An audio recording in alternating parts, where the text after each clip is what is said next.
பேர் சபா. நான் வந்து ஃபிலிம் இண்டஸ்ட்ரியில் ஒர்க் பண்ணிகிட்ருக்கேன். நான் லாஸ்ட்டாக அயோத்திங்கிற படத்தில் ஒர்க் பண்ணேன்.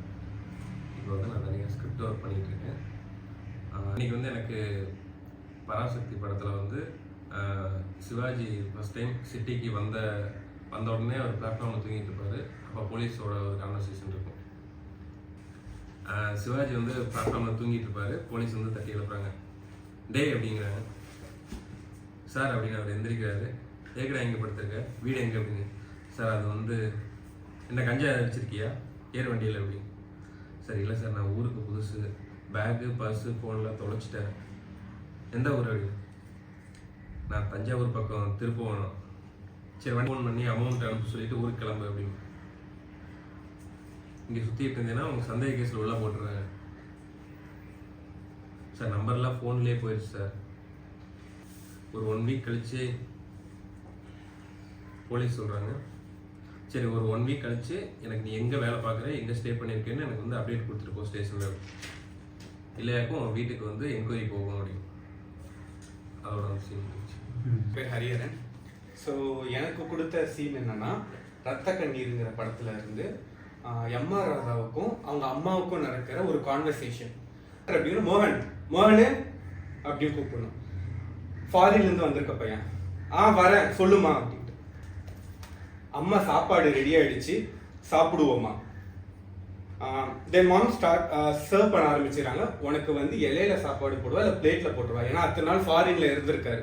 ஸோ அவருக்கு என்ன, அவரை பொறுத்த வரைக்கும் எனக்கு எதில் சாப்பிட்டாலும் ஓகே சாப்பிடுவோம் அப்படின்ட்டு. இவ்வளோ முடிச்சா போதும். அப்புறம் தென் அதுக்கப்புறம்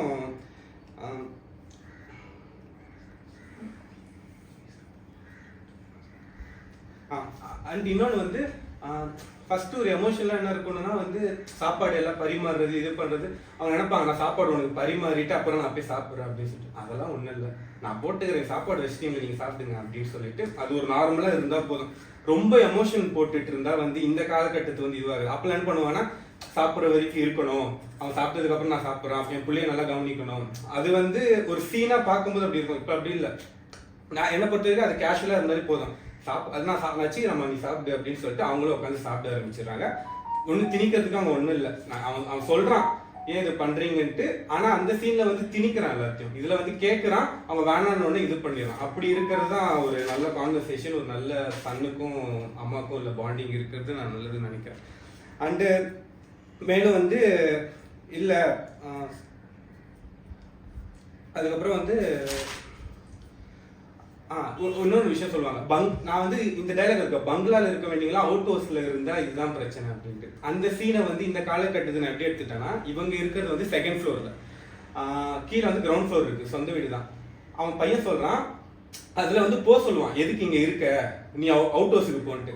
ஆனா இந்த காலகட்டத்துக்கு அவன் எப்படி இதை கன்வே பண்றான்னா, அப்பப்போ முட்டி வலிக்குது இந்த மாதிரி சொல்றீங்களாம்மா, நீங்க பேசாம கிரவுண்ட் ஃப்ளோருக்கு ஷிஃப்ட் ஆயிடலாம்ல, நம்ம இதை கூட வாடகை விட்டுறலாம், நமக்கு எக்ஸ்ட்ரா ஏர்னிங்கும் கிடைக்கலன்னு சொல்லிட்டு.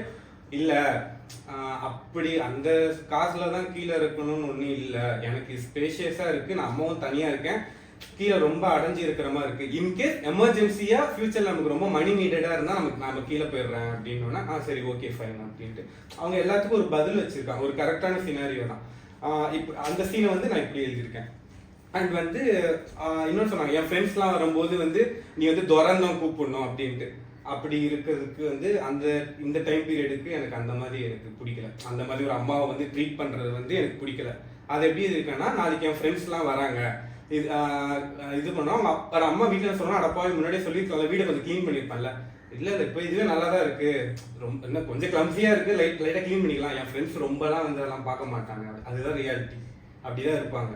புதுசாக வந்திருக்காங்கன்னா ஏன்னா வீடு சுத்தமாக இல்லை அப்படிலாம் இல்லை, நம்ம ஓரளவுக்கு நம்ம ரொம்ப கேவலமாக வச்சிருப்போம்லாம் கிடையாது, க்ளீன் பண்ணி வச்சிருப்போம். ஆனால் அதிகாரமாக இப்படி அப்படிலாம் சொல்ல மாட்டோம், இது பண்ணி வச்சிருப்போம், அதை ஈவினிங் பார்த்துக்கலாமா அப்படின்னு சொல்லிட்டு நான் அப்படி தான் வைப்பேன். அந்த சீனை வந்து நான் இப்படி தான் வைப்பேன். அதுக்கப்புறம் இருக்கும், கவுனே போட்டுக்கிட்டு இருக்கியே, நான் கவுன் போடலாம்ல, ஏன்னா இப்போ பார்த்தா புடவை கட்டிக்கிட்டு இருக்க அப்படின்ட்டு ஒன்று இருக்கும்.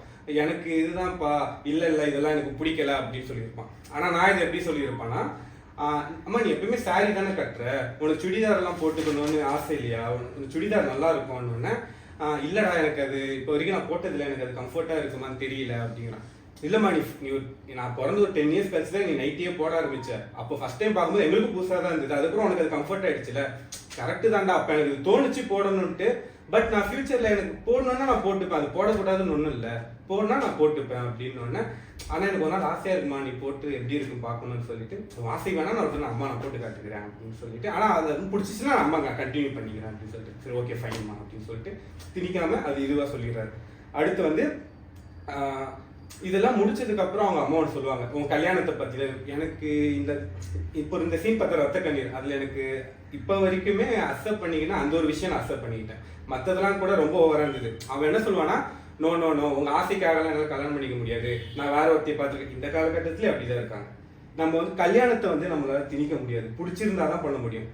ஆனா இது வந்து ஃபோர்ஸ்ஃபுல்லா இல்லாம அவங்க அம்மா எப்படி கேட்கறாங்கன்னா கல்யாணம் பண்ணிக்கிறியாப்பா, அம்மாவுக்கு வயசாயிட்டு போகுது, அம்மா எனக்கு புரியுதுமா நீ சொல்றது, பட் இப்போ அது வேணாம் நான் நினைக்கிறேன், நான் கல்யாணம் பண்ணிக்க மாட்டேன்னு சொல்லலை, கல்யாணம் பண்ணிக்கிறேன் பட் நான் சொல்றேன். இல்லப்பா உன் அத்தை பொண்ணு ஒருத்தி இருக்கா, அம்மா ப்ளீஸ்மா இதுக்கு மேலே பேசுவேன் நான் சொல்றேம்மா, ஆனால் கண்டிப்பா நான் பண்ணிக்கிறேம்மா நீ அது வருத்தப்படாத. சரி ஓகேப்பா அப்படின்னு சொல்லிட்டு அவங்க அம்மா இதெல்லாம் கான்வர்சேஷன் சாப்பிட்டுட்டு இருக்கும் போது நடக்கிற விஷயம். ஏன்னா ஒரு சாப்பிட்ற இடத்துல கான்வர்சேஷன் நடந்தால் கொஞ்சம் நல்லா இருக்கும்னு நினைச்சேன்.